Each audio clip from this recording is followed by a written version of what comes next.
dire des gens et ensuite à ses disciples eux-mêmes. Alors Pierre répond, Dieu est le Messie, le Fils du Dieu vivant.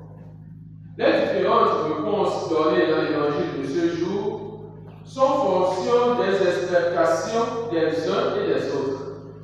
Il arrive à nous aussi que parfois, les conceptions et les explications que nous avons du Christ s'éloignent malheureusement de la vérité. Nous le considérons quelquefois comme le boutiquier ou le barman du quartier. Et quand nous allons à lui, c'est pour lui passer la commande. Jésus, je suis malade, je veux la santé. Pour te payer, je te fais une demande de merci.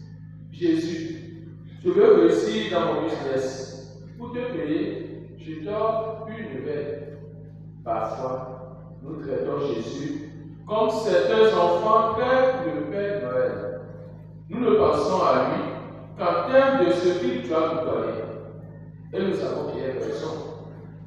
Nous devons tout de lui, mais il nous faut accepter d'abord ce qu'il est vraiment pour nous.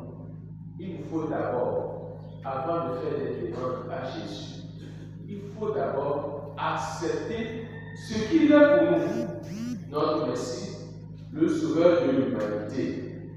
L'intention première de Jésus à l'endroit de chacun de nous est de nous sauver pour la vie éternelle et non être notre banquier, notre charlatan, notre magicien.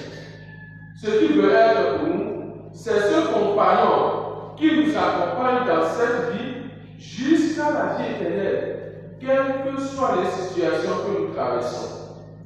Voilà pourquoi lui-même annonce déjà sa passion, mort et résurrection pour nous faire comprendre que le chemin de la passion de chacun doit nous conduire à la vie éternelle, car il chemine avec nous. Que par cette Eucharistie, le Seigneur nous accorde la grâce de lui être toujours fidèle et d'être rassuré de sa présence quand les choses sont difficiles pour nous et qu'il nous accorde réconfort et espérance